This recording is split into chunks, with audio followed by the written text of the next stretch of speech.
It's been 13 years since the federal minimum wage in this country was increased. Since 2009, the minimum wage in America has been $7.25 an hour.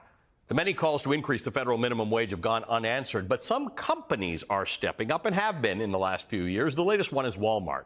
Starting in early March, Walmart is raising its minimum wage for store employees to $14 an hour, up from $12. That's a roughly 17% jump in wages.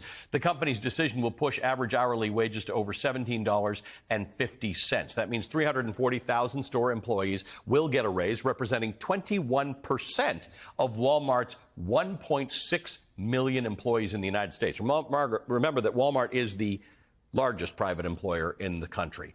In his note published on the company's website, the CEO, John Furner, said he's focused on investing in employees through higher wages and new opportunities to help grow their careers. Now, this news comes as the U.S. job market remains extremely tight, with an unemployment rate of 3.5% in December. Joining me now is the Senator Bernie Sanders of Vermont, the new chairman of the Senate Health, Education, Labor and Pensions Committee. He's a major proponent, always has been, of raising the federal minimum wage. He's also the author of a new book, It's Okay to Be Angry About Capitalism, which comes out next week. Senator, good to see you again. Thank you for being with us this morning. Thank you for having me. Look, you've been making the argument, as have many people, for a legislative fix, for the federal minimum wage to actually be higher than it is. For better or for worse, the tight labor market has caused this to happen among some of the country's major employees. Are you okay with the market having addressed some of the things that you were hoping to address through legislation? The reason that Walmart has raised the minimum wage is, you know what, you can't find labor in many parts of this country for 10 or 12 bucks an hour, the wages that they have been providing.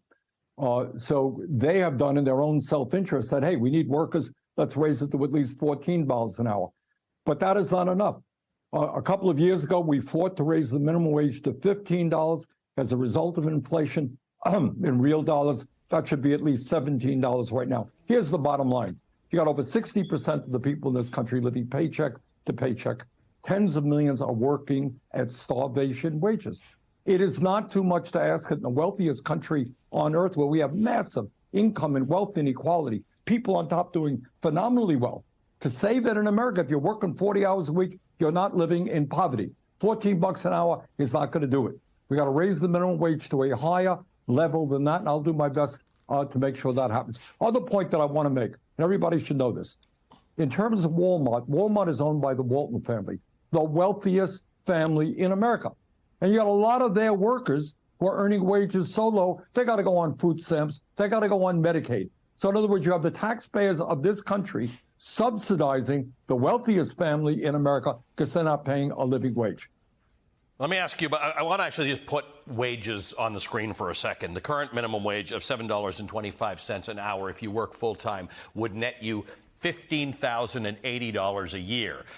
Your proposal, your basic minimum proposal here of $15 an hour, still gets you $31,200 a year. So for people who are offended by the idea of doubling the minimum wage, people are not running away with a whole lot of money at that point. You're still only earning $30,000 a year if you earn 15 bucks an hour. And Ali, the price of housing has soared in recent years. You're an average worker. My God, you know, you're paying $1,500 a month to put a roof over your head and your child's head. The price of food has gone up. You got health care expenses and so forth.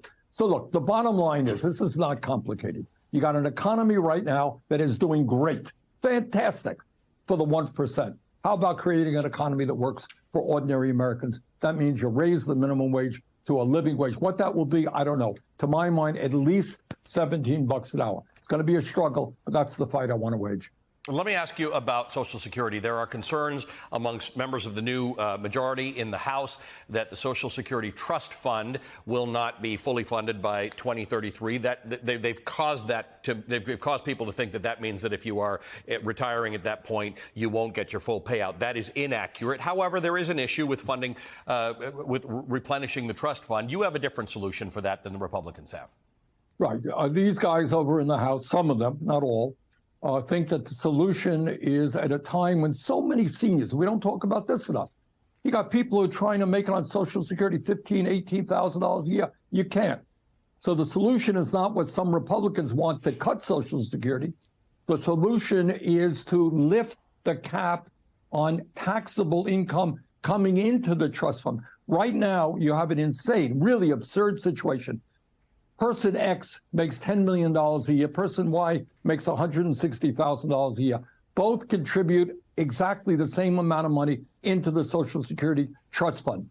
If you lift that cap, as our legislation proposes, start at $250,000, you will have Social Security solvent for the next 75 years, solves the problem entirely, and raise benefits for lower income seniors. So that's the fight that we are waging. We're going to introduce that legislation this week. Tell me what that looks like in this House. I know you're not in the House, but we have seen a House where most of the priorities right now from Kevin McCarthy's crew are investigations, except for the Social Security matter, which will lead to possibly not raising the debt ceiling, which will lead to possibly a government shutdown and increased borrowing costs. But no one's actually working on a fix for this right now. So when you say you're going to propose it, how might that actually work and become law? We are working on a fix. Absolutely. Look, it is true that we should be concerned about the solvency of Social Security. Our legislation says that the wealthiest people in this country, you're no longer going to get a massive tax breaks in terms of Social Security trust fund. Pay your fair share. We solved that problem for 75 years. And by the way, there is a lot of support among the American people for that idea and in the Senate as well. But I think, Ali, to answer your question, I think our job in the Senate is to put concrete ideas on the table that the American people will say, yeah, we should raise the minimum wage.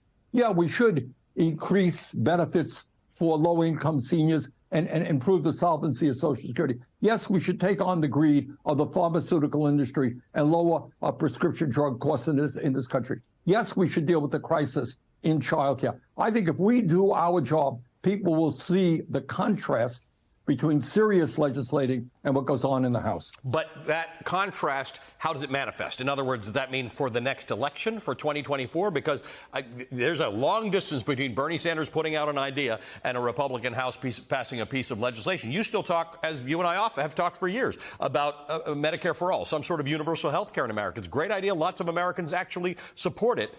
But there's no road to legislation right now. So is this about building a platform for 2024? Well, Ali, I'm not so sure. I'm not so sure. I saw a poll not so long ago among Republicans, just polled Republicans. Do you know what the major issue that Republicans were concerned about? Yeah. Is the outrageously high cost of prescription drugs. Right. And my Republican colleagues understand that. Question is, do they have the guts to take on the power of the pharmaceutical industry and lower prices in this country to where they are in Canada? But we saw the answer to that. We saw the answer to that with insulin. For whatever reason, the Republican Party decided to take the wrong position on subsidizing insulin for the millions of people who need it. Yeah, and they did terribly, by the way. They did not do as well as expected in the last election. That's what our job is. If you have the overwhelming majority of Republicans say, let's see, pharmaceutical industry makes tens of billions of dollars in profits, and yet we pay, in some cases, 10 times more than Canadians for the same drug. That doesn't make sense. We take the case to the American people. I think we put the Republicans on the defensive. And by the way, you may have, in terms of Social Security, our old friend Donald Trump, you recall what he just said a week or two ago? He said to his Republican colleagues, don't cut Social Security and Medicare. They will listen to them. Our job is to create pressure around an agenda that works for the working class and the middle class. Be aggressive. Pass that bill in the Senate and show the contrast. Senator, good to see you on a Sunday morning. I appreciate it. I'm always used to seeing you with like Vermont in the background and Canada in the distant background, and I don't know what's going on. You're in a suit in something that looks like an office. It's messing me up. But nice to see you as always. Okay, take care. Senator Bernie Sanders of Vermont.